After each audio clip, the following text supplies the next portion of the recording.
ಇವತ್ತು ರಕ್ತ ಪರೀಕ್ಷೆ ಮತ್ತು ಅದರಲ್ಲಿ ನಾವು ರೋಗ ಪತ್ತೆ ಮಾಡುವ ಅನೇಕ ವಿಧಾನಗಳಿರ್ಬೋದು, ಅವುಗಳ ಬಗ್ಗೆ ಒಂದಿಷ್ಟು ಮಾತನಾಡಲಿಕ್ಕೆ ಹೊರಟಿದ್ದೀವಿ. ರಕ್ತ ಪರೀಕ್ಷೆಯನ್ನು ಹೇಗೆ ಮಾಡಬೇಕು ಹೇಳೋದ್ರ ಬಗ್ಗೆ ನಿನ್ನೆ ತಿಳಿಸಿದ್ದೀವಿ. ಇವತ್ತು ರಕ್ತ ಪರೀಕ್ಷೆಯನ್ನು ಅದರ ಫಲಿತಾಂಶ ಬಂದ ಮೇಲೆ ನಾವು ಯಾವ ರೀತಿಯ ರೋಗ ತಪಾಸಣೆಯನ್ನು ಮಾಡ್ಬೋದು ಎಂಬ ಬಗ್ಗೆ ಒಂದಿಷ್ಟು ಮಾಹಿತಿಯನ್ನು ತಿಳಿದುಕೊಳ್ಳೋಣ. ರಕ್ತ ಪರೀಕ್ಷೆ ಅಂತಂದರೆ ಈಗಾಗಲೇ ನಿಮಗೆ ಗೊತ್ತಿದೆ, ಸಂಪೂರ್ಣ ಎಣಿಕೆ ಅಥವಾ ರಕ್ತದ ಸಂಪೂರ್ಣ ಎಣಿಕೆ. ಕೆಂಪು ರಕ್ತ ಕಣಗಳನ್ನು ಎಣಿಕೆ ಮಾಡೋದಿರ್ಬೋದು, ಬಿಳಿ ರಕ್ತ ಕಣಗಳನ್ನು ಎಣಿಕೆ ಮಾಡೋದಿರ್ಬೋದು, ನಿರ್ದಿಷ್ಟ ಪ್ರಮಾಣದ ರಕ್ತದಲ್ಲಿನ ಒಟ್ಟು ಜೀವಕೋಶಗಳು ಏನೇನಿದ್ದಾವೆ ಅಲ್ಲಿ ಚಲಿಸುತ್ತಿರುವಂತಹ ಜೀವಕೋಶಗಳನ್ನು ಎಣಿಕೆ ಮಾಡುವ ಒಂದು ಪ್ರಕ್ರಿಯೆಗೆ ಏನು ಹೇಳ್ತಾರೆ, ಸಂಪೂರ್ಣ ರಕ್ತ ಎಣಿಕೆ ಅಥವಾ ಕಂಪ್ಲೀಟ್ ಬ್ಲಡ್ ಕೌಂಟ್ ಅಂತ ನಾವು ಕರಿತೀವಿ. ಅಥವಾ ಇದನ್ನು ಸಿ ಬಿ ಸಿ ಅಥವಾ ಕಂಪ್ಲೀಟ್ ಬ್ಲಡ್ ಕೌಂಟ್ ಅಂತ ಕರಿತೀವಿ. ಇದು ರಕ್ತದಲ್ಲಿರುವಂತಹ ಅಸಹಜವಾದಂತಹ ಕೆಲವೊಮ್ಮೆ ಏನಿದೆ ಗುಣಗಳನ್ನು ಪತ್ತೆ ಮಾಡುತ್ತೆ ಮತ್ತು ಇದು ಅತ್ಯಂತ ಸಾಮಾನ್ಯವಾದ ಒಂದು ಪರೀಕ್ಷೆಗಳಲ್ಲಿ ಇದು ಒಂದಾಗಿದೆ. ರಕ್ತ ಪರೀಕ್ಷೆ ಈಗ ನಾವು ಯಾವುದೇ ಒಂದು ಪ್ರಯೋಗಾಲಯಕ್ಕೆ ಹೋದರೆ, ಆಸ್ಪತ್ರೆಗೆ ಹೋದರೆ ಮೊದಲು ಮಾಡುವುದು ರಕ್ತ ಪರೀಕ್ಷೆ. ರಕ್ತವನ್ನು ತೆಗೆದುಕೊಳ್ತಾರೆ, ರಕ್ತದಲ್ಲಿರುವಂತಹ ವಿವಿಧ ಕಣಗಳನ್ನು ಎಣಿಕೆ ಮಾಡಿಬಿಟ್ಟು ಆ ರೋಗದ ಪತ್ತೆಗೆ ಎಷ್ಟು ಸಹಾಯಕವಾಗುತ್ತೋ ಅಷ್ಟು ಪರಿಪೂರ್ಣತೆಯಿಂದ ಈ ಕೆಲಸವನ್ನು ಮಾಡ್ತಾರೆ. ಹಾಗಿದ್ದರೆ ಈ ರಕ್ತವನ್ನು ನಾವು ಸೂಕ್ಷ್ಮದರ್ಶಕ ಯಂತ್ರದಡಿ ಹಾಕಿ ನೋಡಿದಾಗ ಕಾಣುವಂತಹ ವಿವಿಧ ಬದಲಾವಣೆಗಳು ಏನು ಅಂತಂದರೆ, ಇಲ್ಲಿ ಸಾಮಾನ್ಯವಾಗಿ ಒಂದು ರೇಂಜನ್ನು ನೋಡ್ಕೊಳ್ಬೇಕು ನಾವು. ಇದು ಪ್ರತಿ ಪ್ರಾಣಿಗಳಲ್ಲಿಯೂ ಒಂದಿಷ್ಟು ಬದಲಾವಣೆ ಆಗುತ್ತೆ. ಇದು ಮನುಷ್ಯರಲ್ಲಿರುವ ಒಂದು ರಕ್ತದ ವಿವಿಧ ಅಂಶಗಳ ಒಂದಿಷ್ಟು ಬದಲಾವಣೆಗಳು. ಸಾಮಾನ್ಯವಾಗಿ ಹಿಮೋಗ್ಲೋಬಿನ್ ಇದೇನು ಹೇಳ್ತೀವಿ, ಅದು ಗ್ರಾಮ್ ಪರ್ ಡೆಸಿಲೀಟರ್ ಅಥವಾ ಗ್ರಾಮ್ ಪರ್ ಲೀಟರ್ ಅಂತ ಹೇಳಿದ್ರೆ ಡೆಸಿಲೀಟರ್ ಆದರೆ 13.5ರಿಂದ 18, ಇಲ್ಲ ಲೀಟ್ರ್ ಆದರೆ 135ರಿಂದ 185 ಗ್ರಾಮ್, ಇದು ಸರಾಸರಿ. ಇದೇ ರೀತಿ ಬಿಳಿ ರಕ್ತ ಕಣಗಳು 4ರಿಂದ 11 ಪ್ರತಿ ಲೀಟರ್ಗೆ, ಅಥವಾ MCV, PCV ಇದನ್ನೆಲ್ಲ ವಿವಿಧ ವ್ಯಾಲ್ಯೂಗಳನ್ನು ನಾವು ನೋಡ್ಕೊಂಡ್ಬಿಟ್ರೆ ಮುಂದೆ ಏನಾಗುತ್ತೆ, ಪ್ರತಿ ಪ್ರಾಣಿಯ ಇದನ್ನು ನಾನು ಹಿಂದಿನ ಕ್ಲಾಸಲ್ಲಿ ಹೇಳಿದ್ದೀನಿ ಎಷ್ಟೆಷ್ಟು ಬದಲಾವಣೆ ಆಗುತ್ತೆ ಏನಿದೆ ಅಂಥೇಳಿ. ನ್ಯೂಟ್ರೋಫಿಲ್ಸ್ ಇವುಗಳನ್ನು ವಿವಿಧ ಕ್ಲಾಸ್ಗಳಲ್ಲಿ ನಾನು ಹೇಳಿದ್ದೀನಿ ಈಗಾಗಲೇ. ಹಾಗಿದ್ದರೆ ಅನಾರೋಗ್ಯ ಸಂದರ್ಭದಲ್ಲಿ ಇವೆಲ್ಲ ಹೇಗೆ ಬದಲಾವಣೆ ಆಗ್ತವೆ ಅಂತಂದರೆ, ಮನುಷ್ಯ, ನಾಯಿ, ಬೆಕ್ಕು ಅಥವಾ ಪಕ್ಷಿಗಳಲ್ಲಿ ಅನಾರೋಗ್ಯದ ಸಂದರ್ಭದಲ್ಲಿ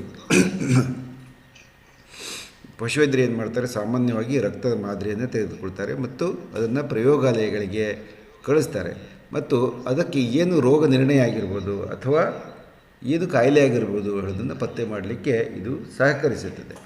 ಇದರಲ್ಲಿ 2 ವಿಧಗಳು. ಮೊದಲನೆಯದು ಸಂಪೂರ್ಣ ರಕ್ತ ಎಣಿಕೆ ಅಥವಾ ಇದನ್ನು CBC ಕಂಪ್ಲೀಟ್ ಬ್ಲಡ್ ಕೌಂಟ್ ಅಂತ ಹೇಳ್ತಾರೆ. ಇದು ರಕ್ತ ಕಣಗಳ ಒಟ್ಟು ಸಂಖ್ಯೆ ಮತ್ತು ಎಷ್ಟು ವಿಧಗಳಿದ್ದಾವೆ ಹೇಳೋದನ್ನು ನಿರ್ಧರಿಸುತ್ತದೆ. ರಕ್ತ ಪರೀಕ್ಷೆಗೆ ಸಂಬಂಧಿಸಿದ ವಿಜ್ಞಾನವನ್ನು ಹೆಮಟಾಲಜಿ ಅಂತ ಕರೀತಾರೆ.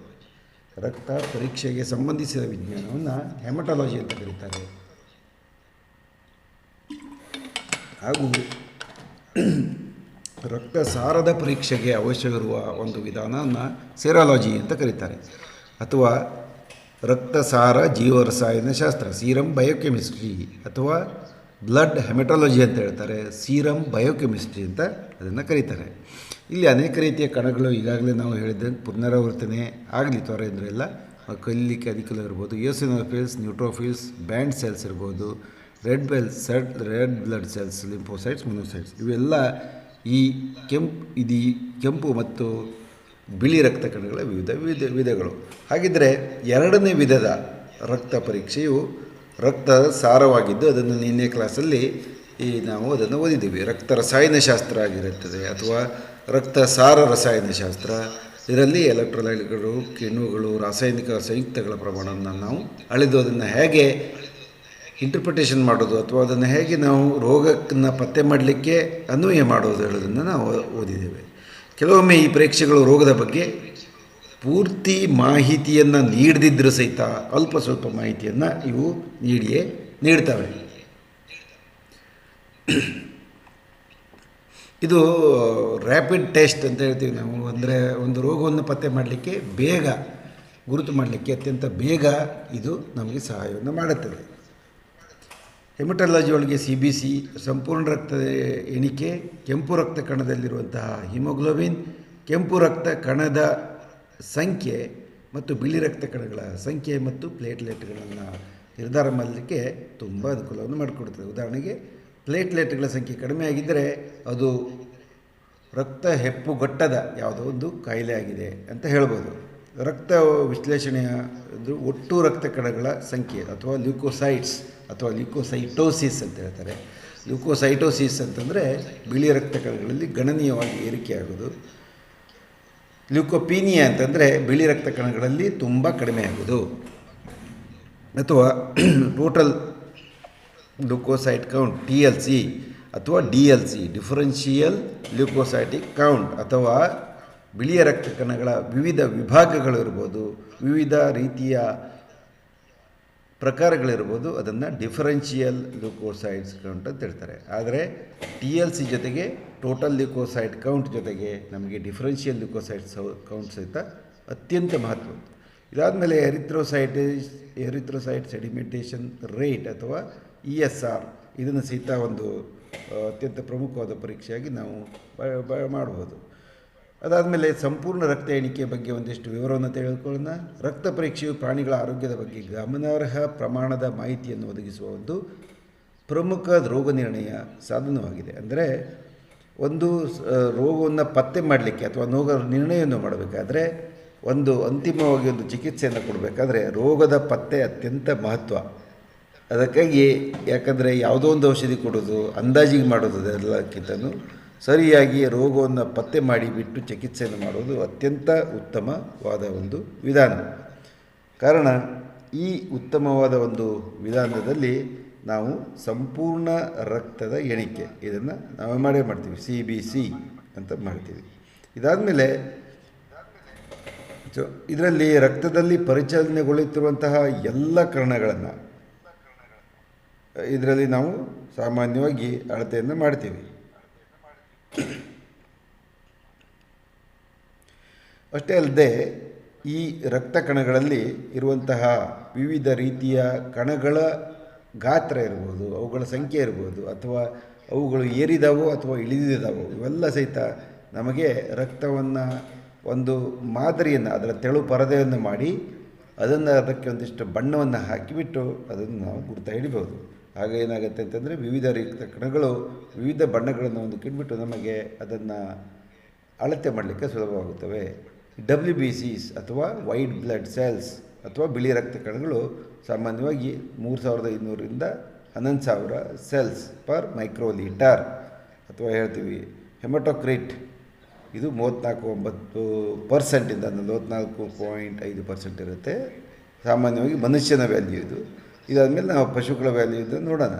ಪ್ಲೇಟ್ಲೆಟ್ಸ್ 1,50,000ದಿಂದ 4,50,000 ಪ್ರತಿ ಲೀಟ್ರಿಗೆ ಅಥವಾ ಪ್ರತಿ 100 mlಗೆ ಇದರ 1/10 ದೆನ್ RBC 4.3ರಿಂದ 5.7 ಮಿಲಿಯನ್ ಸೆಲ್ಗಳು ಪ್ರತಿ ಮೈಕ್ರೋಲೀಟರ್ ಮನುಷ್ಯನ ರಕ್ತದಲ್ಲಿ ಇರುತ್ತವೆ.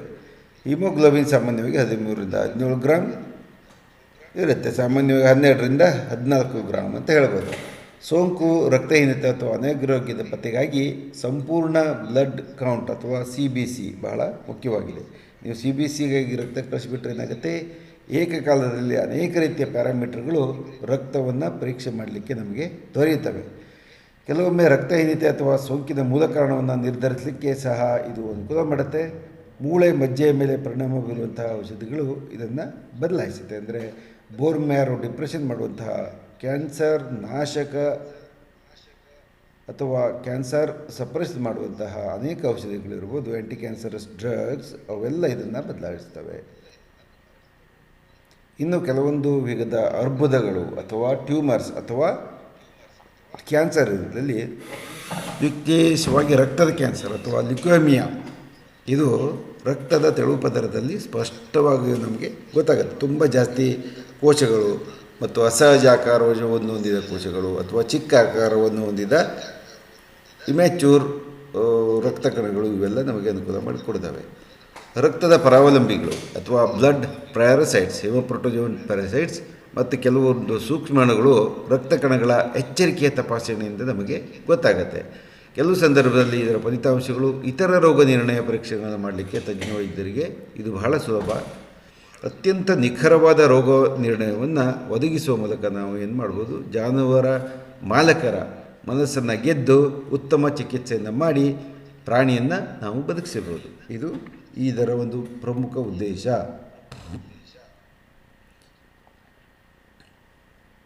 ಈ ವಿಶ್ಲೇಷಣೆಯೊಳಗೆ ರಕ್ತಹೀನತೆ ಇರ್ಬೋದು, ರಕ್ತದ ಪ್ರಕ್ರಿಯೆಗಳಿರ್ಬೋದು, ರಕ್ತನಾಳಗಳ ಗೋಡೆಯ ಸ್ಥಿತಿ, ಜಂತು ಹುಳಗಳ ಸೋಂಕುಗಳ ಅನುಮಾನ ಮತ್ತು ದೇಹದಲ್ಲಿನ ಮಾರಣಾಂತಿಕ ಪ್ರಕ್ರಿಯೆಗಳ ಅನುಮಾನವನ್ನು ಅದನ್ನು ಗುರುತಿಸಬಹುದು. ಇದಾದ ಮೇಲೆ ವಿಕಿರಣ ಕಾಯಿಲೆ ಅಥವಾ ರೇಡಿಯೇಷನ್ ಹಜಾರ್ಡ್ ಅಂತ ಏನು ಹೇಳ್ತೀವಿ, ಇದರ ಎಷ್ಟು ತೊಂದರೆ ಒಂದು ಪ್ರಾಣಿಗೆ ಆಗಿದೆ ಮತ್ತು ಚಿಕಿತ್ಸೆಯಲ್ಲಿ ರೇಡಿಯೋ ಬಯಾಲಜಿ ಒಳಗೆ ಸಂಪೂರ್ಣ ರಕ್ತ ಕಣಗಳ ಎಣಿಕೆ ಈಗ ವ್ಯಾಪಕವಾಗಿ ಈಗ ಬಳಸ್ತಾ ಇದ್ದಾರೆ. ಮೊದಲೆಲ್ಲ ಕೇವಲ ಒಂದೆರಡು ಪ್ಯಾರಾಮೀಟರ್ಗಳನ್ನು ಅಂಶಗಳನ್ನು ಮಾಡಿಬಿಡ್ತಿದ್ರು. ಈಗ ಹಾಗಿಲ್ಲ, ಕಂಪ್ಲೀಟ್ ಹಿಮೋಗ್ಲೋಬಿನ್ ಕೌಂಟ್ ಅಲ್ಲ ಅಥವಾ ಕಂಪ್ಲೀಟ್ ಬ್ಲಡ್ ಕೌಂಟ್ ಅದನ್ನು ಮಾಡ್ತಾರೆ, ಅಥವಾ ಇದನ್ನು CBC ಅಂತ ಶಾರ್ಟ್ ಫಾರ್ಮಲ್ಲಿ ಕರೀತಾರೆ. ರಕ್ತದ ವಿವಿಧ ನಿಯತಾಂಕಗಳು ಅಂತಂದರೆ ಪ್ಯಾರಾಮೀಟರ್ಸ್.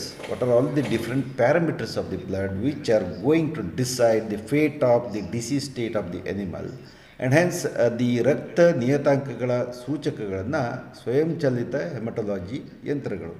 ಮೊದಲೆಲ್ಲ ನಾವು ಮ್ಯಾನ್ಯುವಲಿ ಮಾಡಬೇಕಾಗಿತ್ತು. ಮ್ಯಾನ್ಯುವಲಿ ಅಂತಂದರೆ ನಾವೇ ಸ್ವತಃ ಈ ಹಿಮೋಗ್ಲೋಬಿನ್ ಅಂಶವನ್ನು ವೆಂಟ್ರೋ ಟ್ಯೂಬ್ ಇತ್ಯಾದಿಗಳಲ್ಲಿ ಇಟ್ಬಿಟ್ಟು ಕಲರ್ ಬದಲಾವಣೆಗಳು ನೋಡಬೇಕಾಗಿತ್ತು. ಆದರೆ ಈಗ ಹಾಗಿಲ್ಲ, ಆಧುನಿಕ ರೀತಿಯ ಸ್ವಯಂಚಾಲಿತ ಹೆಮಟೊಲಾಜಿ ವಿಶ್ಲೇಷಕಗಳು ಅನೇಕ ಪಶು ಆಸ್ಪತ್ರೆಗಳಲ್ಲಿ ಇವತ್ತು ಬಂದಿದ್ದಾರೆ. ಅದನ್ನು ಆಪರೇಟ್ ಮಾಡೋರಿಲ್ಲದೆ ಸಮಸ್ಯೆ ಆಗಿದೆ ಕೆಲವೊಂದು ಕಡೆ. ಮತ್ತು ಏಕಕಾಲದಲ್ಲಿ 5 ರಿಂದ 24 ನಿಯತಾಂಕಗಳನ್ನು ಈ ಮಷಿನ್ ಏನಿದೆ ಆಟೋಮ್ಯಾಟಿಕ್ ಹೆಮಟೊಲಾಜಿ ಅನಲೈಸರ್ ಇದು ಮಾಡಿಕೊಡುತ್ತೆ ನಮಗೆ. ಇದಾದಮೇಲೆ ಮುಖ್ಯವಾದವುಗಳೆಂದರೆ ಬಿಳಿ ರಕ್ತ ಕಣಗಳ ಸಂಖ್ಯೆ ಇರ್ಬೋದು, ಮತ್ತು ಹಿಮೋಗ್ಲೋಬಿನ್ ಸಾಂದ್ರತೆ ಇರ್ಬೋದು, ಕೆಂಪು ರಕ್ತ ಕಣಗಳ ಒಟ್ಟು ಸಂಖ್ಯೆ ಇರ್ಬೋದು, ಸರಾಸರಿ ಕೆಂಪು ರಕ್ತ ಕಣಗಳ ಪ್ರಮಾಣ, ಹಿಮೋಗ್ಲೋಬಿನ್ಗಳ ಸರಾಸರಿ ಸಾಂದ್ರತೆ, ಕೆಂಪು ರಕ್ತ ಕಣಗಳ ಗಾತ್ರದ ಒಟ್ಟು ವಿವರಣೆ, ಅಂದರೆ ದೊಡ್ಡದಾಗಿದೆಯೋ ಅಥವಾ ಚಿಕ್ಕದಾಗಿದೆಯೋ ಈ ರೀತಿ ವಿವರಣೆಯನ್ನು ಸಹಿತ ನಾವು ಮೈಕ್ರೋಸ್ಕೋಪಲ್ಲಿ ನೋಡ್ಬೋದು. ಇದಲ್ಲದೆ ರಕ್ತದ ನಿಯತಾಂಕಗಳಲ್ಲಿ ಇದು ಪ್ಯಾರಾಮೀಟರ್ಸಲ್ಲಿ ಇನ್ನೊಂದಿದೆ, ಪ್ಲೇಟ್ಲೆಟ್ ಕಣಿಕೆ. ಪ್ಲೇಟ್ಲೆಟ್ ಕಣಿಕೆ ಬಹಳ ಮುಖ್ಯ, ಅಥವಾ ಪ್ಲೇಟ್ಲೆಟ್ಗಳ ಎಣಿಕೆ, ಸರಾಸರಿ ಪ್ಲೇಟ್ಲೆಟ್ ಪ್ರಮಾಣ. ಇವೆಲ್ಲ ನಮಗೆ ಒಂದು ರೋಗವನ್ನು ಪತ್ತೆ ಮಾಡಲಿಕ್ಕೆ ಅತ್ಯಂತ ಸಹಕಾರಿಯಾಗುವಂತಹ ಮಹತ್ವಪೂರ್ಣ ವಿಷಯಗಳು. ಇಲ್ಲಿ ಮನುಷ್ಯರ ಒಂದು ವ್ಯಾಲ್ಯೂದು ಕೊಟ್ಟಿದ್ದೀವಿ. ಥ್ರೋಂಬೋಸೈಟ್ಸ್ 268ರಿಂದ 156ರಿಂದ 352 × 10⁻⁹ ಅಂದರೆ 10 ಮುಂದೆ ಎಷ್ಟು 9 ಶೂನ್ಯವನ್ನು ಹಾಕಿದಾಗ ಎಷ್ಟಾಗುತ್ತೋ ಅಷ್ಟು. ಹಿಮೋಗ್ಲೋಬಿನ್ ಸಾಮಾನ್ಯವಾಗಿ ಮನುಷ್ಯ ಸರಾಸರಿ 8.47, ಆದರೆ ರೇಂಜ್ ತುಂಬ ಜಾಸ್ತಿ ಇದೆ. ಈಗಾಗಲೇ ಹೇಳಿದ ಹಾಗೆ ಒಬ್ಬೊಬ್ಬ ಮನುಷ್ಯನಲ್ಲಿ ಕಡಿಮೆ ಇರುತ್ತೆ, ಪ್ರಾಣಿಗಳಲ್ಲಿ ಒಂದು ಸ್ವಲ್ಪ ಬದಲಾವಣೆ ಆಗುತ್ತೆ. 11ರಿಂದ ಹಿಡಿದು 15ರವರೆಗೆ ಸಾಮಾನ್ಯವಾದ ಒಂದು ರಕ್ತದ ಒಂದು ಬೆಳವಣಿಗೆ ಅಂತ ಹೇಳ್ಬೋದು.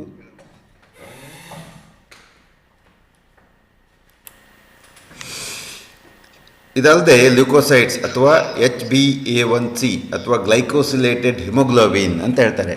ಈ ಕೆಲವರೆಲ್ಲ ಕೇಳ್ಬೋದು, ಏನಿದು ಗ್ಲೈಕೋಸಿಲೇಟೆಡ್ ಹಿಮೋಗ್ಲೋಬಿನ್ ಅಂತಂದರೆ, ಈ ಹಿಮೋಗ್ಲೋಬಿನ್ನಲ್ಲಿ ರಕ್ತದ ಅಂಶ ಕಳೆದ 3 ತಿಂಗಳಿಂದ ಹೇಗಿತ್ತು ಹೇಳುವ ಒಂದು ಸರಾಸರಿ ಈ ಪ್ರಮಾಣವನ್ನು ಈ ಗ್ಲೈಕೋಸಿಲೇಟೆಡ್ ಹಿಮೋಗ್ಲೋಬಿನ್ ಇದು ನೀಡುತ್ತೆ.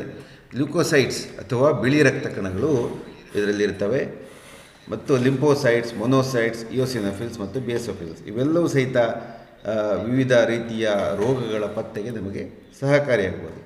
ಬಿಳಿ ರಕ್ತ ಕಣಗಳ ಬಗ್ಗೆ ಬಂದರೆ, ಇನ್ನು ಬಿಳಿ ರಕ್ತ ಕಣಗಳ ಸಂಪೂರ್ಣ ಕೌಂಟ್ ಇದು 4.5 × 11 × 10 ಮೇಲೆ 7 ಶೂನ್ಯಗಳನ್ನು ಹಾಕಿದಾಗ ಪ್ರತಿ ಲೀಟ್ರಿಗೆ ಇಂತಿಷ್ಟು ಇರುತ್ತೆ. ಕೆಲವೊಮ್ಮೆ ಲೀಟರ್ಗೆ ಹೇಳ್ತಾರೆ, ಕೆಲವೊಮ್ಮೆ ಡೆಸಿಲೀಟ್ರಿಗೆ ಹೇಳ್ತಾರೆ. ಅದು ಡೆಸಿಲೀಟರ್ ಅಂದರೆ 100 ml ಅಂತ ಹೇಳ್ತಾರೆ. ನೀವು ಅದನ್ನು ಗಮನಿಸ್ಕೊಳ್ಬೇಕು ಯಾವ ಇದಕ್ಕೆ ಅವರು ಹೇಳಿದ್ದಾರೆ ಅಂತ ಹೇಳಿ. ಇದಲ್ಲದೆ ವೈರಸ್ಗಳು ಮತ್ತು ಬ್ಯಾಕ್ಟೀರಿಯಾಗಳ ವಿರುದ್ಧ ಒಂದು ಪ್ರತಿರಕ್ಷಣೆ ಮತ್ತು ಅವುಗಳನ್ನು ಗುರುತಿಸುವಿಕೆ ಮತ್ತು ತಟಸ್ಥಗೊಳಿಸುವಿಕೆ ಸಹಿತ ಈ ಬಿಳಿ ರಕ್ತ ಕಣಗಳು ಅತ್ಯಂತ ನಿಖರವಾಗಿ ಕೆಲಸವನ್ನು ಮಾಡ್ತವೆ. ಇದಲ್ಲದೆ ದೇಹದಲ್ಲಿ ಈ ಏನಿದೆ ಅಪಪ್ಟೋಸಿಸ್ ಅಥವಾ ಪ್ರೋಗ್ರಾಮ್ಡ್ ಸೆಲ್ ಡೆತ್ ಅಂದರೆ ಒಂದು ಜೀವಕೋಶ ಉತ್ಪತ್ತಿ ಆದಮೇಲೆ ಅದಕ್ಕೆ ಒಂದು ಪ್ರತಿಯೊಂದು ಜೀವಕೋಶಕ್ಕೂ ಅದರದೇ ಆದ ಒಂದು ಜೀವಿತಾವಧಿ ಇದೆ. ಅವು ಸತ್ತ ನಂತರ ಆ ಶರೀರದಿಂದ ಆ ಸತ್ತ ಜೀವಕೋಶಗಳನ್ನು ಹೊರಗೆ ತೆಗೆದು ಅದು ಬಿಸಾಕಬೇಕಾಗತ್ತೆ. ಅದರಲ್ಲಿ ಸಹಿತ ಇವು ಬಹಳ ಮುಖ್ಯವಾದ ಪಾತ್ರವನ್ನು ವಹಿಸ್ತವೆ. ಮೊನೋಸೈಟ್ಸ್ ಮತ್ತೊಮ್ಮೆ ಸುಮ್ಮನೆ ನೋಡಲಿಕ್ಕೆ ಮೊನೋಸೈಟ್ಸ್, ಇಯೋಸಿನೋಫಿಲ್ಸ್ ಮತ್ತು ಬೇಸೋಫಿಲ್ಸ್ ಇವೆಲ್ಲ ಗ್ರ್ಯಾನ್ಯುಲೋಸೈಟ್ಸ್ ಅಂತ ಹೇಳ್ತೀವಿ. ಇವೆಲ್ಲ ಇಲ್ಲಿರುವಂತಹ ಅನೇಕ ಕೋಶಗಳು ಇರ್ತವೆ. ಲಿಂಫೋಸೈಟ್ಸ್ ಅಥವಾ ನ್ಯೂಟ್ರೋಫಿಲ್ಸ್ ಇವು ಸಹಿತ ಬಹಳ ಮುಖ್ಯವಾದ ಒಂದು ಕೋಶಗಳು, ಎಲ್ಲ ಬಿಳಿಯ ರಕ್ತ ಕಣಗಳ ಒಂದೊಂದು ಉದಾಹರಣೆಗಳು. ಕೆಂಪು ರಕ್ತ ಕಣಗಳು ಸಾಮಾನ್ಯವಾಗಿ 4.3 ಅಥವಾ 5.7 ಇಂಟು 10⁻12 ಜೀವಕೋಶಗಳು ಪ್ರತಿ ಲೀಟರ್ಗೆ ಇವು ಇರ್ತವೆ. ಕೆಂಪು ರಕ್ತ ಕಣಗಳು ಆಮ್ಲಜನಕ ಮತ್ತು ಇಂಗಾಲದ ಡೈಆಕ್ಸೈಡನ್ನು ಸಾಗಿಸುವ ಹಿಮೋಗ್ಲೋಬಿನ್ ಎಂಬ ಒಂದು ವಿಶೇಷವಾದ ಅಂಶವನ್ನು ಹೊಂದಿದೆ. ಹಿಮೋಗ್ಲೋಬಿನ್ ಅಥವಾ HB ಅಂತ ನಾವು ಅದನ್ನು ಹೇಳ್ತೀವಿ. ಸಂಪೂರ್ಣ ರಕ್ತದಲ್ಲಿ ಹಿಮೋಗ್ಲೋಬಿನ್ ಅಂಶ 13.2ರಿಂದ 17.3. ಇದೆಲ್ಲ ತುಂಬ ವೇರಿಯೇಷನ್ ಆಗ್ತಾ ಇರುತ್ತೆ. ಇದರಿಂದ ಯಾವುದೇ ಒಂದು ನಿಖರವಾದ ವ್ಯಾಲ್ಯೂ ಹೇಳಲಿಕ್ಕಾಗಲ್ಲ. ಕೆಲವೊಮ್ಮೆ ಡಿಹೈಡ್ರೇಷನ್ ಆಗಿದ್ದು ಜಾಸ್ತಿ ಆಗ್ಬೋದು, ಅಥವಾ ನೀರನ್ನು ಕುಡಿದಾಗ ತುಂಬ ಕಡಿಮೆ ಆಗ್ಬೋದು. ಕಾರಣ ಮತ್ತೊಂದು ಏನಿದೆ ಅಂತಂದರೆ ಈ ಒಂದು ರೇಂಜ್ಗಿಂತ ಸ್ವಲ್ಪ 17.3ವರೆಗೆ ಇರ್ಬೋದು ಅಂತ ಹೇಳಿದ್ದಾರೆ. ಕೆಲವು ಪ್ರಾಣಿಗಳಲ್ಲಿ ಬೇರೆ ಬೇರೆ ಇರುತ್ತೆ. ಅಥವಾ 13.2 ಅಥವಾ ಕೆಳಗೆ ಬಂದರೆ, ಅಥವಾ 8ಕ್ಕಿಂತ 13.2ಕ್ಕಿಂತ ಕೆಳಗೆ ಬಂದರೆ ಅದು ಆರೋಗ್ಯವಂತವಾಗಿಲ್ಲ. ಅದಕ್ಕೆ ಹಿಮೋಗ್ಲೋಬಿನ್ ಕೊರತೆ ಇದೆ ಅಂತ ನಾವು ಹೇಳ್ಬೋದು. ಪ್ರತಿ ಲೀಟರ್ಗೆ ಅಥವಾ ಪ್ರತಿ ಡೆಸಿಲೀಟರ್ ಮೋಲ್ಗೆ ಅಥವಾ ಗ್ರಾಮ್ಗಳಲ್ಲಿ ಇದನ್ನು ನಾವು ಅಳೆಯಲಾಗುತ್ತದೆ. ಸೈಟೋಪ್ಲಾಸ್ಮ್ ಕಂಟೈನಿಂಗ್ ಹಿಮೋಗ್ಲೋಬಿನ್ ಬಗ್ಗೆ ಈಗಾಗಲೇ ನಾವು ಮಾತಾಡಿದ್ದೀವಿ. ಅದಕ್ಕಾಗಿ ಜಾಸ್ತಿ ವಿಷಯದ ಬಗ್ಗೆ ಬೇಡ. ಹಿಮಟೋಕ್ರಿಟ್ ಅಂದ್ರೇನು? HCT ಅಂತ ಕರೀತಾರೆ. ಹಿಮೋಟೋಕ್ರಿಟ್ ಅಂದರೆ ರಕ್ತದಲ್ಲಿರುವ ಪ್ಲಾಸ್ಮಾದ ಪ್ರಮಾಣಕ್ಕೆ ಕೆಂಪು ರಕ್ತ ಕಣಗಳ ಅನುಪಾತವನ್ನು ಇದು ಬಿಂಬಿಸುತ್ತದೆ. ಈಗ ರಕ್ತದಲ್ಲಿ ಪ್ಲಾಸ್ಮಾದಲ್ಲಿ 5 ml ಮತ್ತು ಕೆಂಪು ರಕ್ತ ಕಣಗಳ ಒಂದು ಸಂಖ್ಯೆ 5 ಗ್ರಾಮ್ ಅಂದರೆ ಅನುಪಾತ 1:1 ಇದೆ ಅಂತ ಅರ್ಥ. ಹಾಗೆಯೇ ಹಿಮೋಟೋಕ್ರಿಟ್ ಸಾಮಾನ್ಯವಾಗಿ 0.39ರಿಂದ 0.49 ಇದು ಇರುತ್ತೆ. ಅಂದರೆ ಇದೊಂದು ಅನುಪಾತ. ಇದು ಏನು ಮಾಡುತ್ತೆ ಅಂದರೆ ಒಟ್ಟು ರಕ್ತದ ಪ್ರಮಾಣ ಮತ್ತು ಒಟ್ಟು ರಕ್ತ ಕಣಗಳಿಗೆ ಇದೆಲ್ಲ ಸಮವಾಗಿದೆ. ಮತ್ತು 40ರಿಂದ 45% ರಕ್ತವು ರೂಪುಗೊಂಡ ಅಂಶಗಳು, ಅಂದರೆ ಆಲ್ರೆಡಿ ಫಾರ್ಮ್ಡ್ ರಕ್ತದ ಅಂಶಗಳು ಇರ್ಬೋದು. ಕೆಂಪು ರಕ್ತ ಕಣಗಳು, ಪ್ಲೇಟ್ಲೆಟ್ಗಳು ಮತ್ತು ಬಿಳಿ ರಕ್ತ ಕಣ ಇವು 3 ಸೇರಿ ಒಂದು ರಕ್ತದ ಒಂದು ಸಂಚಲನ ವ್ಯೂಹವನ್ನು ಸಿದ್ಧಪಡಿಸ್ತವೆ. ಇದರಲ್ಲಿ 60ರಿಂದ 65% ಪ್ಲಾಸ್ಮಾದಲ್ಲಿ ಈ ಬಿಳಿ ರಕ್ತ ಕಣಗಳು ಅವು ಇರ್ತವೆ. ಏಕೆಂದರೆ ಕೆಂಪು ರಕ್ತ ಕಣಗಳು ರಕ್ತದ ಪ್ರಮಾಣವನ್ನು ಇವು ಸೂಚಿಸ್ತವೆ. ಅದು ಆಮ್ಲಜನಕವನ್ನು ಸಾಗಿಸಲಿಕ್ಕೆ ಮತ್ತು ಕಾರ್ಬನ್ ಡೈಆಕ್ಸೈಡನ್ನು ಹೊರಗಡೆ ಇದು ಮಾಡಲಿಕ್ಕೆ. ಈಗಾಗಲೇ ನಾವು ಹೇಳಿದ್ದೀವಿ ಹೆಮಟೋಕ್ರಿಟ್ ಅಂದರೆ ಏನು. ಈ ಹೆಮಟೋಕ್ರಿಟ್ ಅಂತಂದರೆ ಕೆಲವೊಮ್ಮೆ ಈ ಪ್ರಾಣಿಯ ರಕ್ತವನ್ನು ನಾವು ಸೆಂಟ್ರಿಫ್ಯೂಜ್ ಮಾಡದೇನು ಪಡಿಬೋದು. ಹಾಗೂ ಕೆಲವೊಮ್ಮೆ ಕಡ್ಡಾಯವಾಗಿ ನಾವು ಸೆಂಟ್ರಿಫ್ಯೂಜನ್ನು ಮಾಡಬೇಕಾಗತ್ತೆ. ಅದಕ್ಕಾಗಿ ಏನು ಈ ಪ್ಲಾಸ್ಮಾ 55% ಮತ್ತು ಈ ಬಫಿ ಕೋಟ್ ಅಂತ ಹೇಳ್ತೀವಿ, ಅಂದರೆ ಬಿಳಿಯ ರಕ್ತ ಕಣಗಳು ಈ ಮಧ್ಯಭಾಗದಲ್ಲಿ ಅವು ಸ್ಪೆಸಿಫಿಕ್ ಗ್ರಾವಿಟಿ ಅಂದರೆ ಕೇಂದ್ರಾಪಗಮನ ಯಂತ್ರದಲ್ಲಿ ಸಾಕಷ್ಟು ಸಲ ತಿರುಗಿಸಿದಾಗ ಈ ಕೆಂಪು ರಕ್ತ ಕಣಗಳ ಸಂಖ್ಯೆ ಸಾಮಾನ್ಯವಾಗಿ 45% ಅದು ಇರುತ್ತೆ. ಮತ್ತು ಈ ಬಫಿ ಕೋಟ್ ಅಥವಾ ಈ ಬಿಳಿಯ ರಕ್ತ ಕಣಗಳನ್ನು ಹೊಂದಿರುವ ಈ ಪಿಂಡಿಕಟ್ಟು ಪ್ರಮಾಣ ಏನಿದೆ ಅದು 1% ಇರುತ್ತೆ. ಇದನ್ನು ನಾವು ಪ್ಲಾಸ್ಮಾ ಅಥವಾ ನಾರ್ಮಲಲ್ಲಿ ಈ ರೀತಿ ಇರ್ಬೋದು. ಪ್ಲಾಸ್ಮಾದಲ್ಲಿ ಯಾವ ಸೆಲ್ಗಳು ಇರಲ್ಲ, ಅಥವಾ ಪಾಲಿಸೈಥೇಮಿಯಾದಲ್ಲಿ ಪ್ಲಾಸ್ಮಾದಲ್ಲಿ ಯಾವ ಕೋಶಗಳು ಇರಲ್ಲ, ಭಾಳ ಕಡಿಮೆ. ಅದಕ್ಕಾಗಿ ಏನು ಮಾಡ್ತೀವಿ, ಇದರಲ್ಲಿ ಮುಂದೆ ನಾವು ಹೋದಾಗ ಈ ಪ್ಲಾಸ್ಮಾ ಕಾನ್ಸಂಟ್ರೇಷನ್ ಅದಕ್ಕೆ ಕೇವಲ ಅದು ಒಂದು 10ರಿಂದ ಹಿಡಿದು 15% ಇರ್ಬೋದು. ಬಹುತೇಕ ಕೆಲವು ಪ್ಲಾಸ್ಮಾಗಳೇ ಆಗಿರ್ತವೆ. ಇನ್ನು ಪ್ಲೇಟ್ಲೆಟ್ಗಳು, ರಕ್ತ ಕಣಗಳ ಪ್ಲೇಟ್ಲೆಟ್ಗಳು 150ರಿಂದ 400 × 10⁹ ಜೀವಕೋಶಗಳು ಪ್ರತಿ ಲೀಟರ್ಗಳು ಕಂಡುಬರುತ್ತವೆ. ನಂತರ ಎರಿಥ್ರೋಸೈಟ್ ಸೂಚ್ಯಂಕಗಳು, ಇದಕ್ಕೆ MCV ಮೀನ್ ಕಾರ್ಪಸ್ಕ್ಯುಲರ್ ವಾಲ್ಯೂಮ್, MCH ಮೀನ್ ಕಾರ್ಪಸ್ಕ್ಯುಲರ್ ಹಿಮೋಗ್ಲೋಬಿನ್, MCHC ಅಂದರೆ ಮೀನ್ ಕಾರ್ಪಸ್ಕ್ಯುಲರ್ ಹಿಮೋಗ್ಲೋಬಿನ್ ಕಾನ್ಸಂಟ್ರೇಷನ್.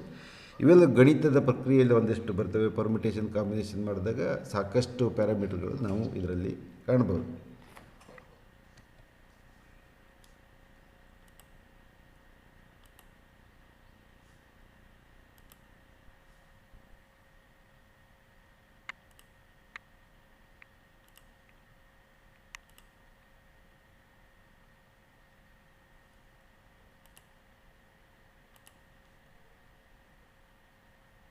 ಇನ್ನು ಎರಿಥ್ರೋಸೈಟ್ ಸೂಚ್ಯಂಕಗಳು ಅಂದರೆ ಮೀನ್ ಕಾರ್ಪೂಸ್ಕುಲಾರ್ ವಾಲ್ಯೂಮ್.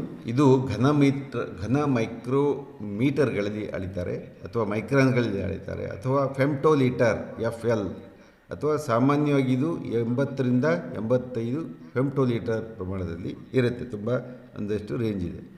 ಈ ಸಾಮಾನ್ಯವಾಗಿ RBC ಅಥವಾ ಕೆಂಪು ರಕ್ತಕಣಗಳಿಗೆ ಒಂದಷ್ಟು ಚಪ್ಪಟೆಯಾಗಿ ಒಂದಷ್ಟು ಗುಂಡಾಗಿರುತ್ತೆ. ಮ್ಯಾಕ್ರೋಸೈಟ್ಸ್ ಅಂತಂದರೆ ಏನಾಗುತ್ತೆ, ಈ ಕಣಗಳಲ್ಲಿರುವಂತಹ ಕೆಂಪುತನ ಕಡಿಮೆ ಆಗಿಬಿಟ್ಟು ಒಂದಿಷ್ಟು ಬಣ್ಣ ಬದಲಾವಣೆ ಆಗುತ್ತೆ. ಮೈಕ್ರೋಸೈಟಿಕ್ ಮತ್ತು ಅನಿಮಿಯಾದಲ್ಲಿ ಅನೇಕ ವಿವಿಧಗಳಿದ್ದಾವೆ. ಮತ್ತು tear drop of the sickle cell ಅಂತಂದರೆ, ಸಿಕಲ್ ಸೆಲ್ ಅಂದರೆ ಕುಡುಗೋಲು ರೂಪದ ಒಂದು ವಸ್ತು ಶರೀರದಲ್ಲಿ ಇದೆ ಅಂತಂದರೆ ಸಿಕಲ್ ಸೆಲ್ ಅನಿಮಿಯಾ, ಅದಕ್ಕೆ ರಕ್ತಹೀನತೆ ಇದ್ದೇ ಇರುತ್ತೆ ಅಂತ ಅರ್ಥ. ಅದಕ್ಕೆ ನಾವು ಚಿಕಿತ್ಸೆಯನ್ನು ಮಾಡಬೇಕು. ಹಿಮೋಗ್ಲೋಬಿನ್, ಇದನ್ನು ಸರಾಸರಿ ಏಕ ಎರಿಥ್ರೋಸೈಟ್ಗಳು ಸಂಪೂರ್ಣ ಘಟಕಗಳಲ್ಲಿ ಸಂಬಂಧಿತ ಹಿಮೋಗ್ಲೋಬಿನ್ ಅಥವಾ ಕೆಂಪು ರಕ್ತ ಕಣಗಳಿಗೆ ಇದು ಅನುಪಾತ ಇರುತ್ತೆ. ಸಾಮಾನ್ಯವಾಗಿ 27 ರಿಂದ 32 ಪಿಕೋಗ್ರಾಮ್ ಅಂತ ಹೇಳ್ಬೋದು. ಪೀಕೋ ಅಂದರೆ ನ್ಯಾನೋಗ್ರಾಮ್ಗಿಂತ ಹೋಗಿ ಇನ್ನು ಪಿಕೋಗ್ರಾಮ್ ಅಲ್ಲಿ ಇವು ಇರುತ್ತೆ. MCHC ಇದೇನಿದೆ, ಎರಿಥ್ರೋಸೈಟ್ಗಳಲ್ಲಿನ ಗ್ಲೋಬಿನನ್ನು ಸರಾಸರಿ ಸಾಂದ್ರತೆಯನ್ನು ಪಡೀತದೆ. ಅದು ಸಾಮಾನ್ಯವಾಗಿ 322 ರಿಂದ 370 ಗ್ರಾಮ್ ಪರ್ 1 ಲೀಟರ್ ರಕ್ತಕ್ಕೆ. 320 ರಿಂದ 370 ಗ್ರಾಮ್ ಇದು MCHC. ಹಿಮೋಗ್ಲೋಬಿನ್ 20, ಈ MCH ಇದು 27 ರಿಂದ 31 ಪಿಕೋಗ್ರಾಮ್. ಈಗ MCHC ಗೊತ್ತಾಗಿದೆ ನಿಮಗೆ. ಕೆಂಪು ರಕ್ತ ಕಣಗಳಲ್ಲಿನ ಹಿಮೋಗ್ಲೋಬಿನ್ ಶುದ್ಧತ್ವದ ಮಟ್ಟವನ್ನು, ಇದು ಶುದ್ಧತ್ವ ಮಟ್ಟ ಅಥವಾ ಅದರಲ್ಲಿ ಯಾವುದೇ ಇಂಪ್ಯೂರಿಟೀಸ್ ಎಲ್ಲ ಹೇಳೋದನ್ನು ಈ MCHC ಇದು ಮಾಡುತ್ತದೆ. ಇದಾದಮೇಲೆ ಹಿಮೋಗ್ಲೋಬಿನ್, ಹೆಮಟೋಕ್ರಿಟ್, MCVಯ ನಿರ್ಣಯಕ್ಕೆ ಸಂಬಂಧಿಸಿದ ಯಾವುದೇ ಅಸಮರ್ಪಕತೆಯ ಬಗ್ಗೆ MCHC ಹೆಚ್ಚಳಕ್ಕೆ ಕಾರಣವಾಗಿದೆ. ಯಾಕಂದರೆ ಇವು ಒಂದಕ್ಕೊಂದು ರಿಲೇಟೆಡ್ ಪ್ಯಾರಾಮೀಟರ್ಸು. ಅದಕ್ಕಾಗಿ ಇಲ್ಲಿ MCV ಜಾಸ್ತಿ ಆಗಿಬಿಟ್ರೆ MCHC ಸಹಿತ ಜಾಸ್ತಿ ಆಗುತ್ತೆ. ಪ್ಲೇಟ್ ಲ್ಯಾಂಕ್ ಸೂಚ್ಯಂಕಗಳು ಅಥವಾ ಕೆಲವು ಅಂಶಗಳನ್ನು ಹೇಳ್ತೀವಿ. MPW, PDW, ACT, PCT ಅಂತ ಹೇಳ್ತೀವಿ. MPV ಅಂದರೆ ಪ್ಲೇಟ್ಲೆಟ್ ಪ್ರಮಾಣ ಅಂತ ಅರ್ಥ. ಪ್ಲೇಟ್ಲೆಟ್ ಒಟ್ಟು ಎಷ್ಟಿದೆ ಅದರ ಅರ್ಥ. ಪ್ಲೇಟ್ಲೆಟ್ಗಳು ಕಡಿಮೆ ಆಗಿಬಿಟ್ರೆ ಏನಾಗುತ್ತೆ, ರಕ್ತ ಇದು ಹೆಪ್ಪುಗಟ್ಟುವಿಕೆ ಶಕ್ತಿಯನ್ನು ಅದು ಕಳೆದುಕೊಳ್ಳುತ್ತದೆ. ರಕ್ತ ಹೆಪ್ಪುಗಟ್ಟುವ ಒಂದು ಪ್ರಕ್ರಿಯೆಯನ್ನು ಕಳೆದುಕೊಳ್ಳುತ್ತದೆ. ಇದಾದಮೇಲೆ PCT ಅಥವಾ ಪ್ಲೇಟ್ಲೆಟ್ ಕೌಂಟ್, ಇದನ್ನು ನಾವು ಮಾಡಬೇಕು. ಆಗ ಪ್ರಯೋಗಾಲಯಕ್ಕೆ ಕೊಡಿಸಿದರೆ ಏನಿದೆ PCT ಕೌಂಟನ್ನು ಅವರು ಮಾಡ್ತಾರೆ. ಇದಲ್ಲದೆ ಮತ್ತೊಂದು ಕ್ರಿಟ್ ಇದೆ ಅಥವಾ ಥಂಬೋಕ್ರಿಟ್, ಹಿಮಟೋಕ್ರಿಟ್ ಇದ್ದಂಗೆ ಥ್ರೊಂಬೋಕೇಟ್. ಇದರ ಸಂಖ್ಯೆಯನ್ನು ನೀವು ಗಮನಿಸಿಕೊಳ್ಳಿ. ಇದು ಪ್ಲೇಟ್ಲೆಟ್ಗಿಂತ ಆಕ್ರಮಣಗೊಂಡ ಸಂಪೂರ್ಣ ರಕ್ತದ ಮಾಹಿತಿ. ಎರಿಥ್ರೋಸೈಟ್ ಸೂಚ್ಯಂಕಗಳು ವಿವಿಧ ಅಂಶಗಳು ಅಂತಂದರೆ HCT ಅಥವಾ RBC ಅಂದರೆ ಕೆಂಪು ರಕ್ತ ಕಣಗಳ ಸರಾಸರಿ ಪ್ರಮಾಣ ಇರ್ಬೋದು. GB ಮತ್ತು RBCಗಳಿಗೆ ಒಂದು ರೇಷಿಯೋವನ್ನು ತೆಗೆದುಕೊಳ್ತಾರೆ. ಅದಕ್ಕೆ ಏನು ಮಾಡ್ತಾರೆ ಅಂದರೆ ಎರಿಥ್ರೋಸೈಟುಗಳಲ್ಲಿನ ಹಿಮೋಗ್ಲೋಬಿನ ಸರಾಸರಿಯನ್ನು ಅವರು ತೆಗೆದುಕೊಳ್ಳುತ್ತಾರೆ. ಅದಾದಮೇಲೆ ಮತ್ತೊಂದಿದೆ, ಎರಿಥ್ರೋಸೈಟ್ಗಳಲ್ಲಿ ಹಿಮೋಗ್ಲೋಬಿನ್ನ ಸರಾಸರಿ ಸಾಂದ್ರತೆ ಎಷ್ಟಿದೆ ಎಂಬುದನ್ನು ಸಹಿತ ಈ ಪರೀಕ್ಷೆಯಲ್ಲಿ ಪತ್ತೆ ಮಾಡ್ತಾರೆ.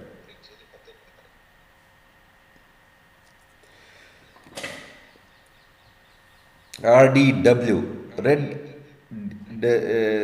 ರೆಡ್ ಸೆಲ್ ವಿಡ್ತ್ ಅಂತಂದರೆ ಕೆಂಪು ರೋಗ ಕಣಗಳ ಅಗಲ, ಕೆಂಪು ರಕ್ತ ಕಣಗಳ ವಿತರಣೆ ಅಗಲ ಅಥವಾ ಡಿಸ್ಟ್ರಿಬ್ಯೂಷನ್ ವಿಡ್ತ್ ಅಂತ ಹೇಳ್ತೀವಿ. ಇದು ಕೆಂಪು ರಕ್ತ ಕಣಗಳ ಅನೈಸೋಸೈಟೋಸಿಸ್, ಕೆಂಪು ರಕ್ತ ಕಣಗಳ ವೈವಿಧ್ಯತೆಯ ಸೂಚಕ, ಕೆಂಪು ರಕ್ತ ಕಣಗಳ ಸರಾಸರಿ ಪ್ರಮಾಣದ ವ್ಯತ್ಯಾಸವನ್ನು ಇದನ್ನ RDV ಅಂತ ಹೇಳ್ಬೋದು. RDW/SD ಅಂದರೆ ಇದಕ್ಕೆ ಉತ್ತಮ ಕನ್ನಡ ಶಬ್ದಗಳು ಇಲ್ಲ, ಇವತ್ತಿನವರೆಗೂ ಹೀಗೆ ಬಳಸ್ತಾರೆ.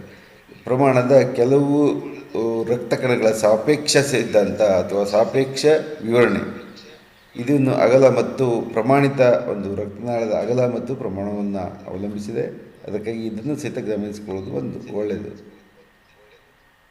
ಈ RDWCV ಇದೇನು ಹೇಳುತ್ತೆ, ಕೆಂಪು ರಕ್ತ ಕಣಗಳ ಮಹತ್ವ ವಿತರಣಾ ಅಗಲಗಳಿರ್ಬೋದು ಅಥವಾ ವಿತರಣದ ಗುಣಾಂಶ ಇರ್ಬೋದು, ಇದನ್ನೆಲ್ಲನೂ ಸಹಿತ RDWCV ಅಂತ ಹೇಳ್ತಾರೆ. ಜಾಸ್ತಿ ನಾವು ಡೀಟೇಲ್ ಆಗಿ ಹೋಗೋದು ಬೇಡ, ಆದರೆ ಇವೆಲ್ಲ ಇದೆ ಅಂತ ಗೊತ್ತಿರಬೇಕಷ್ಟೇ. PLCR ದೊಡ್ಡ ಪ್ಲೇಟ್ಗಳ ಅನುಪಾತ, ದೊಡ್ಡ ಪ್ಲೇಟ್ಲೆಟ್ ಇದೆ, ಅದಕ್ಕೆ ಚಿಕ್ಕ ಪ್ಲೇಟನ್ನು ಹೊಂದಲಿಕ್ಕೆ ಆಗಲಿಕ್ಕಿಲ್ಲ, ಆದರೆ ಸಹಿತ ಒಂದು ಅನುಪಾತವನ್ನು ಇದರಲ್ಲಿ ಮಾಡಿದ್ದಾರೆ. ESR ಅಂದರೆ ಎರಿಥ್ರೋಸೈಟ್ ಸೆಡಿಮೆಂಟೇಷನ್ ದರ, ಇದೊಂದು ಭಾಳ ಮುಖ್ಯವಾದ ಅಂಶ. ಅದಾದಮೇಲೆ ದೇಹದ ರೋಗಶಾಸ್ತ್ರೀಯ ಅನಿರ್ದಿಷ್ಟ ಸೂಚಕ, ಅಂದರೆ ಅಪರೋಕ್ಷವಾಗಿ ದೇಹದಲ್ಲಿ ಯಾವ ಕಾಯಿಲೆ ಇರ್ಬೋದು ಹೇಳೋದನ್ನು ಇದು ಪತ್ತೆ ಮಾಡುತ್ತೆ. ನೇರವಾಗಿ ಅಲ್ಲ, ಅಪರೋಕ್ಷವಾಗಿ ಮಾತ್ರ, ನೇರವಾಗಿ ಇದು ಮಾಡಲ್ಲ, ಆದರೆ ಇದು ಅಪರೋಕ್ಷವಾಗಿ ಈ ರೀತಿಯ ಒಂದು ಕಾಯಿಲೆ ಪತ್ತೆಯನ್ನು ಮಾಡ್ತೀವಿ.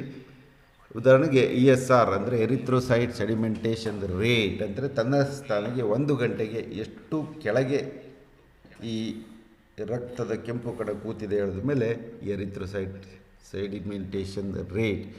ಈಗಾಗಲೇ ನಮಗೆ ಗೊತ್ತಿದೆ ಹಿಮೋಗ್ಲೋಬಿನ್ ಪತ್ತೆ ಮಾಡೋದು ಹೇಗೆ ಅಂತ ಹೇಳಿಬಿಟ್ಟು. ಕೆಲವು ಸಲ ಸ್ಟ್ರಿಪ್ ಮೆಥಡ್ ಇರ್ತವೆ, ಇನ್ನು ಕೆಲವು ಸಲ ನೇರವಾಗಿ ನಾವು ಮಷೀನಿಗೆ ಹಾಕಿಬಿಟ್ಟು ಅದನ್ನು ಪರೀಕ್ಷೆ ಮಾಡ್ತೀವಿ. ಹಾಗಿದ್ದರೆ ರಕ್ತದಲ್ಲಿನ ಹಿಮೋಗ್ಲೋಬಿನ್ ಅಥವಾ ಅದನ್ನು 2 HB ಅಂತಲೂ ಕರೀತಾರೆ, HGB ಅಂತ ಕರೀತಾರೆ. ಒಂದೊಂದು ಕಡೆ ಒಂದೊಂದು ರೀತಿ ಇದೆ, ಆದರೆ ನಾವೆಲ್ಲ ಉಪಯೋಗಿಸ್ಬೇಕಾದ್ರೆ ಯಾವುದರಿಂದ ಪ್ರಾರಂಭ ಮಾಡಿದೆಯೋ ಅದಲ್ಲೇ ಎಂಡ್ ಮಾಡಬೇಕು. ಅಂದರೆ ಯಾವ ಒಂದು ವಿಧಾನವು ನಮ್ಮ ಭಾರತದಲ್ಲಿ ಸ್ವೀಕೃತವಾಗಿದೆ ಅದನ್ನು ನೋಡ್ಕೊಂಡ್ಬಿಟ್ಟು ನಾವೇನು ಮಾಡಬೇಕು, ಸಾಮಾನ್ಯವಾಗಿ ಈ ಒಂದು ವಿಷಯವನ್ನು ನೋಡಬೇಕಾಗತ್ತೆ. ಸಾಮಾನ್ಯವಾಗಿ ಇಲ್ಲಿ ಹಿಮೋಗ್ಲೋಬಿನ್ ಬಗ್ಗೆ ನಾನು ಈಗಾಗಲೇ ಹೇಳಿದ್ದೀನಿ. ಹೀಮ್ ಮತ್ತು ಗ್ಲೋಬಿನ್ 2 ಅಂಶಗಳು, ಅವು ಪುನಃ 2 ಭಾಗಗಳಾಗಿದ್ದಾವೆ. ಅತ್ಯಂತ ಜಾಸ್ತಿ ಆಮ್ಲಜನಕವನ್ನು ಹೀರಿಕೊಳ್ಳುವ ಒಂದು ಸಮಯವನ್ನು ಈ ಹಿಮೋಗ್ಲೋಬಿನ್ಗಳು ಮಾಡಿದ್ದಾವೆ. ಅವುಗಳ ಇತರ ಕೆಲಸದ ಜೊತೆಗೆ ಹೆಚ್ಚಿದ ಹಿಮೋಗ್ಲೋಬಿನ್ ಈಗ ಪ್ರಾಥಮಿಕ ಮತ್ತು ಮಾಧ್ಯಮಿಕ ಎರಿಥ್ರೀಮಿಯಾದಲ್ಲಿ ಇದು ಇರುತ್ತೆ. ಅದಲ್ಲದೆ ನಿರ್ಜಲೀಕರಣದಲ್ಲಿ ಇರುತ್ತೆ. ಇದಾದಮೇಲೆ ಅತಿಯಾದ ಧೂಮಪಾನ ಮಾಡುವವರಿಗೆ ಹೆಚ್ಚಿದ ಹಿಮೋಗ್ಲೋಬಿನ್ ಆಗುತ್ತೆ. ಯಾಕಂದರೆ ರಕ್ತವನ್ನು ಶುದ್ಧೀಕರಣ ಮಾಡಲಿಕ್ಕೆ ರಕ್ತದ ಪ್ರಮಾಣವು ತುಂಬ ಜಾಸ್ತಿ ಆಗೋದ್ರಿಂದ ಹಿಮೋಗ್ಲೋಬಿನ್ ಇಲ್ಲಿ ಮೊದಲಿಗೆ ಜಾಸ್ತಿ ಇರುತ್ತೆ, ನಂತರ ಕ್ರಮೇಣ ಕಡಿಮೆ ಆಗುತ್ತಾ ಬರ್ಬೋದು. ಮತ್ತು ರಕ್ತ ಕಡಿಮೆ ಆಗದ ಹಿಮೋಗ್ಲೋಬಿನ್ ಕಡಿಮೆ ಆದಾಗ ಎನ್ನುವುದು ಮೊದಲನೆಯದು ಮತ್ತು ಬಹಳ ಮುಖ್ಯವಾದದ್ದು ರಕ್ತಹೀನತೆ ಮತ್ತು ಹೈಪರ್ ಹೈಡ್ರೇಷನ್ ಅಥವಾ ನೀರನ್ನು ಜಾಸ್ತಿ ಕುಡಿಸಿದಾಗ ಈ ರೀತಿ ಆಗ್ಬೋದು. ರಕ್ತಹೀನತೆಯನ್ನು ಸಬ್ನಾರ್ಮಲ್ ಹಿಮೋಗ್ಲೋಬಿನ್ ಮಟ್ಟಕ್ಕಿಂತ 2 ಪ್ರಮಾಣಿತ ವಿಚಲನೆಗಳು ಏನಿದೆ ವಿಶ್ಲೇಷಣೆಯನ್ನು ಅವು ಕೊಡ್ತವೆ. ಏನಿದು ವಿಶ್ಲೇಷಣೆ ಅಂತಂದರೆ, ರೋಗಿಯ ವಯಸ್ಸು ಮತ್ತು ಲಿಂಗಕ್ಕೆ ಒಂದು ಸಾಮಾನ್ಯವಾಗಿ ಒಂದು ರಕ್ತಹೀನತೆ, ರಕ್ತದ ಒಂದು ಪ್ರಮಾಣ ಇರುತ್ತೆ. ಎಲ್ಲರಿಗೂ ಒಂದೇ ಮಾಡಲಿಕ್ಕಾಗಲ್ಲ, ಕೆಲವರಿಗೆಲ್ಲ ಬೇರೆ ಬೇರೆ ರಕ್ತದ ಈ ಹೀನತೆಯ ಅಂಶಗಳು ಸಹಿತ ಬೇರೆ ಬೇರೆ ಇರುತ್ತೆ. ಇದರಲ್ಲಿ ಮತ್ತು ರೋಗಿಯ ವಯಸ್ಸು ಮತ್ತು ಲಿಂಗಕ್ಕೆ ಸಾಮಾನ್ಯವಾಗಿ ಇದರಲ್ಲಿ ರಕ್ತಹೀನತೆ ಸ್ವಲ್ಪ ವೇರಿಯೇಷನ್ ಆಗ್ತಿರುತ್ತೆ. ಇದನ್ನು ನಾವು ಪತ್ತೆ ಮಾಡೋದು ಹೇಗೆ ಅಂದರೆ, CBC ವರದಿಯಿಂದ, ಕಂಪ್ಲೀಟ್ ಬ್ಲಡ್ ಕ್ಲೌಟ್ ವರದಿಯಿಂದ ಸಾಮಾನ್ಯ ಅಥವಾ ಅಧಿಕವಾಗಿದ್ದರೆ ರಕ್ತಹೀನತೆಯನ್ನು ಮೈಕ್ರೋಸೈಟಿಕ್ ನಾರ್ಮೋಕ್ರೋಮಿಕ್ ಅಥವಾ ನಾರ್ಮೋಸೈಟಿಕ್ ಅಥವಾ ಮ್ಯಾಕ್ರೋಸೈಟಿಕ್ ಅಂತ ವರ್ಗೀಕರಣ ಮಾಡ್ಬೋದು.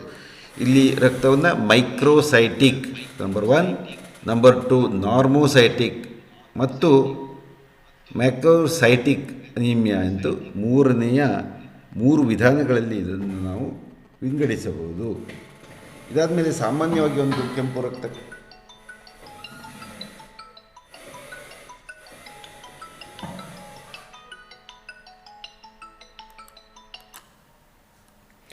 ಇನ್ನು ಇಯೋಸಿನೋಫಿಲಿಕ್ ಅಥವಾ ಮೊನೋಸೈಟೋಸಿಸ್, ಇದು ಅಷ್ಟೆಲ್ಲ ಜಾಸ್ತಿ ಇದನ್ನು ನೋಡಲ್ಲ. ಕ್ಷಯ ಅಥವಾ ಟ್ಯೂಬರ್ಕ್ಯುಲೋಸಿಸ್, ತೀವ್ರವಾದ ಬ್ಯಾಕ್ಟೀರಿಯಾದ ಎಂಡೋಕಾರ್ಡೈಟಿಸ್, ಈ ಸಮಯದಲ್ಲಿ ಇದು ತುಂಬ ಜಾಸ್ತಿ ಆಗುತ್ತೆ. ಮತ್ತು ಕರುಳಿನ ಉರಿಯೂತ ಇರ್ಬೋದು, ಮೊನೋಸೈಟೋಸಿಸ್ ಜಾಸ್ತಿಯಾಗಿ ಆಗುತ್ತೆ. ಇಯೋಸಿನೋಫಿಲಿಯಾ ಇದೊಂದು ಸಿಗ್ನಿಫಿಕೆಂಟ್ ಅಥವಾ ಗಣನೀಯ ಒಂದು ಪ್ರಮಾಣ. ಅಲರ್ಜಿಕ್ ಅಸ್ವಸ್ಥತೆಗಳಿರ್ಬೋದು, ಪರಾವಲಂಬಿಯ ಜೀವಿಗಳಿರ್ಬೋದು ಇಯೋಸಿನೋಫಿಲಿಯಾ ಅಂತ ಹೇಳ್ತೀವಿ. ಇದರಲ್ಲಿ ಟೋಟಲ್ ಇಯೋಸಿನಿಕ್ ಕೌಂಟ್ 1, ಇಯೋಸಿನಿಫಿಲಿಕ್ ಕೌಂಟ್. ಇದನ್ನು ನಾವು ಕೆಲವೊಮ್ಮೆ ವೈದ್ಯರು ಪ್ರತ್ಯೇಕವಾಗಿ ಮಾಡಿಸಿ ನೋಡ್ತಾರೆ.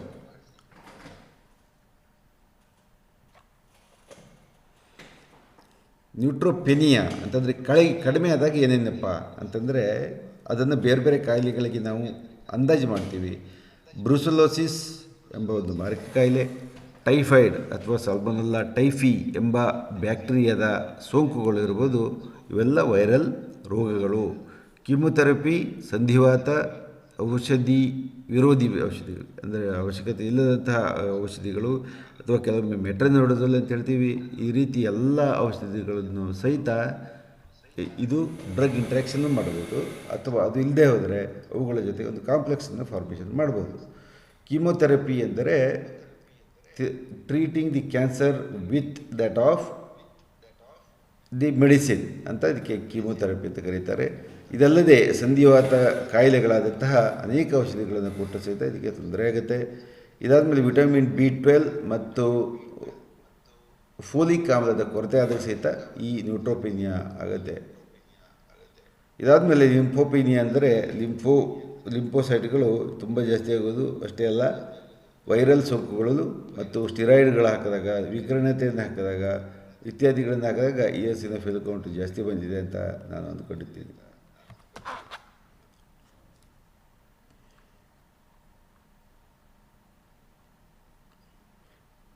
WBC ಅಥವಾ ಲ್ಯೂಕೋಗ್ರಾಮ್ ಅಂತ ನಾವೇನು ಕರಿತೀವಿ,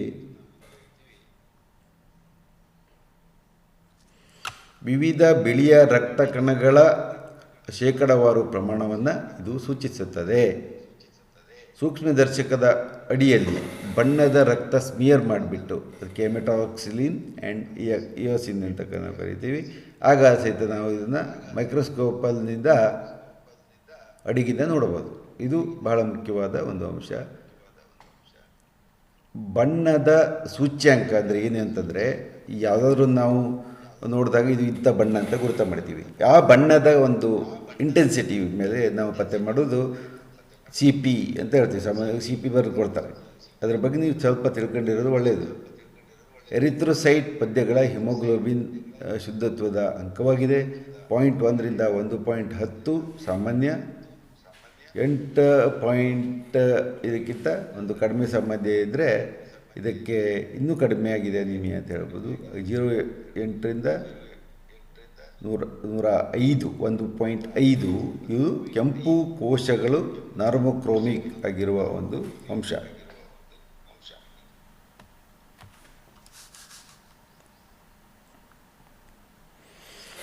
ಒಂದು 0.10ಕ್ಕಿಂತ ಹೆಚ್ಚು ಈ ಅನುಪಾತ ಇದ್ದರೆ ಹೈಪೋಕ್ರೋಮಿಕ್ ರಕ್ತಹೀನತೆ ಅನ್ನುವುದು. ರೋಗಶಾಸ್ತ್ರದ ಪ್ರಕಾರ ರಕ್ತದ ಸ್ಥಿತಿಗಳಲ್ಲಿ ಕೆಂಪು ರಕ್ತ ಕಣಗಳು ಹಿಮೋಗ್ಲೋಬಿನ್ 2ರಲ್ಲಿಯೂ ಸಮಾನಾಂತರ ಮತ್ತು ಸರಿಸುಮಾರು ಗಣನೆ ಅಥವಾ ಪ್ರಮಾಣೀಕೃತ ಗಣತೆ ಇಳಿಕೆ ಅಂತ ಹೇಳ್ತೀವಿ, ಅಥವಾ ಸಮಾನ ಇಳಿಕೆ ಅಂತ ಹೇಳ್ಬೋದು. ಹೀಗೆ ಕಡಿಮೆಯಾದಂತಹ CPU ಏನಿರುತ್ತೆ, ಕಬ್ಬಿಣದ ರಕ್ತದಲ್ಲಿರುವ ಕಬ್ಬಿಣದ ಕೊರತೆ ಇದೆ, ಸೀಸದ ಅಂಶ ಇರ್ಬೋದು ಅಥವಾ ರಕ್ತಹೀನತೆ ಇರ್ಬೋದು, ಇವೆಲ್ಲ ಈ ರೀತಿಯ ಕಾಯಿಲೆಗಳನ್ನು ಉಂಟು ಮಾಡಲಿಕ್ಕೆ ಅತ್ಯಂತ ಸಹಕಾರಿ. ಕೆಲವೊಮ್ಮೆ ಏನಾಗುತ್ತೆ ಅಂತಂದರೆ ಹೆಚ್ಚಿದ CPU ಇದರಲ್ಲಿ ವಿಟಮಿನ್ B12 ಕೊರತೆ, ಫೋಲಿಕ್ ಆಮ್ಲದ ಕೊರತೆ ಇರ್ಬೋದು, ಅನೇಕ ಸಲ ಕ್ಯಾನ್ಸರ್ ಬಳತೆ ಇರುವವರು ಅವುಗಳಲ್ಲಿ ಹೆಚ್ಚಿನ CPU ಇರುತ್ತೆ. ಅದಕ್ಕಾಗಿ ಕ್ಯಾನ್ಸರ್ ಸಸ್ಪೆಕ್ಟ್ ಮಾಡಿದರೆ ಈ ರೀತಿ ಎಲ್ಲ ಪ್ಯಾರಾಮೀಟರ್ಸ್ ಮಾಡಬೇಕು. ಹೊಟ್ಟೆಯ ಪಾಲಿಪೋಸಿಸ್ ಇದರಲ್ಲಿ ಸಹಿತ ಆಗುತ್ತೆ. ಇನ್ನು ಬಣ್ಣದ ಸೂಚ್ಯಾಂಕ ಸರಿಯಾಗಿ ಮೌಲ್ಯಮಾಪನಕ್ಕಾಗಿ ಕೆಲವು ಕೆಂಪು ರಕ್ತ ಕಣಗಳ ಸಂಖ್ಯೆಯನ್ನು ಮಾತ್ರ ನಾವು ಪರಿಗಣಿಸ್ತೀವಿ, ಆದರೆ ಅವುಗಳ ಪರಿಣಾಮ ಅಷ್ಟೊಂದು ಮಹತ್ವದ್ದಾಗಿ ಇಲ್ಲ. ಇದನ್ನು ಈಗಾಗಲೇ ಹೇಳಿದ್ದೀವಿ. ಎರಿಥ್ರೋಸೈಟ್ ಸಾಂದ್ರತೆ ಅಥವಾ ಸೆಡಿಮೆಂಟೇಷನ್ ದರ ಇದನ್ನು ನಾವು ಹೇಳಿದ್ದೀವಿ. ಇದು ರೋಗಶಾಸ್ತ್ರದ ಅನಿರ್ದಿಷ್ಟ ಸೂತ್ರ ಆಗಿರುತ್ತದೆ. ದೇಹದ ಸ್ಥಿತಿಯು ಅಥವಾ ಇದು ಕೋಣೆಯ ಉಷ್ಣಾಂಶ ಪರೀಕ್ಷೆಯಲ್ಲಿ ಏನಾಗುತ್ತೆ, ಕೆಳಭಾಗದಲ್ಲಿ ಅರ್ಜಿಸಿಕೊಳ್ಳುವ ಒಂದು ದರವಾಗಿದೆ, ಅಂದರೆ ಒಂದು ಪ್ಯಾರಾಮೀಟರ್ ಆಗಿರುತ್ತದೆ. ESRನಲ್ಲಿ ಮಹತ್ವ ಯಾವಾಗ ಬದಲಾವಣೆ ಜಾಸ್ತಿ ಆಗುತ್ತೆ ಅಂತಂದರೆ ಸಾಂಕ್ರಾಮಿಕ ಮತ್ತು ಉರಿಯೂತದ ಕಾಯಿಲೆಗಳು. ಉರಿಯೂತ ಅಂದರೆ ಇನ್ಫ್ಲಮೇಷನ್, ಇದಾದಮೇಲೆ ಸಂಧಿವಾತ ರೋಗಗಳು, ಇದರಲ್ಲೆಲ್ಲ ಜಾಸ್ತಿ ಆಗುತ್ತೆ. ಮತ್ತು ಇದಲ್ಲದೆ ಕಿಡ್ನಿ ರೋಗ, ಯಕೃತ್ತು, ಅಂತಃಸ್ರಾವಿಕ ಅಸ್ವಸ್ಥತೆಗಳು, ಗರ್ಭತಾರ ಪ್ರಸವದ ನಂತರ ಇಮಿಡಿಯೇಟ್ಲಿ ಆಫ್ಟರ್ ಪಾರ್ಚುರೇಷನ್ ಇದರ ಸಂಖ್ಯೆ ಜಾಸ್ತಿ ಆಗುತ್ತೆ. ಆದರೆ ಅದನ್ನು ಗಾಬರಿ ಮಾಡಿಕೊಳ್ಬಾರ್ದು. ಇದಲ್ಲದೆ ಇದರ ಸಂಖ್ಯೆ ಜಾಸ್ತಿ ಆಗೋದು ಮೂಳೆ ಮುರಿತಗಳು, ಶಸ್ತ್ರಚಿಕಿತ್ಸೆ, ರಕ್ತಹೀನತೆ ಇರ್ಬೋದು, ಇವು ಜಾಸ್ತಿ ಆಗ್ಬೋದು. ಬೆಳೆಯಬಹುದಾದ ಮತ್ತು ದೈಹಿಕ ಸ್ಥಿತಿಗಳಾದ ಆಹಾರ ಸೇವನೆ ಮತ್ತು ಗರ್ಭಧಾರಣೆ, ಈ ಸಂದರ್ಭದಲ್ಲಿ ಸಹಿತ ಇದು ಜಾಸ್ತಿ ಆಗ್ಬೋದು. 25 ಮಿಲಿಮೀಟರ್ ಪರ್ ಗ್ರಾಮ್ ಅದು ಆಗ್ಬೋದು, ಅಥವಾ 45 ಮಿಲಿಮೀಟರ್ ಪರ್ ಗ್ರಾಮ್ ಅಂತ ಆಗ್ಬೋದು.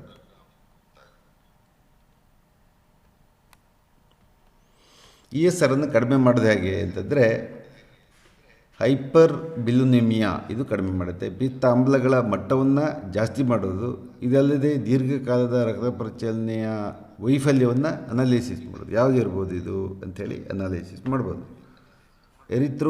ಎರಿಥೆಮಿಯಾ ಅಂತಂದರೆ ಇಲ್ಲಿ ಅಧಿಕಾರಿಗಳಿರ್ತಾರೆ ಕೇಂದ್ರದಲ್ಲಿ, ಅಲ್ಲಿರುವಂತಹ ಒಂದು ಕಚೇರಿಯ ಪತ್ರ ಇರ್ಬೋದು ಇದು.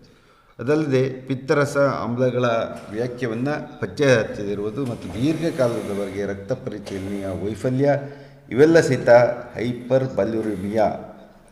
ಮತ್ತು ಮುಂದಿನದು ಹೈಪೋಫೈಬ್ರಿನೋಜೆನಿಮಿಯಾ, ಅಂದರೆ ಫೈಬ್ರೋಜಿನ್ಗಳ ಸಂಖ್ಯೆ ಏನಿದೆ ಕಡಿಮೆ ಆಗುತ್ತೆ. ಆಗೇನಾಗುತ್ತೆ ಅಂತಂದರೆ ರಕ್ತಸ್ರಾವ ಉಂಟಾಗ್ಬೋದು.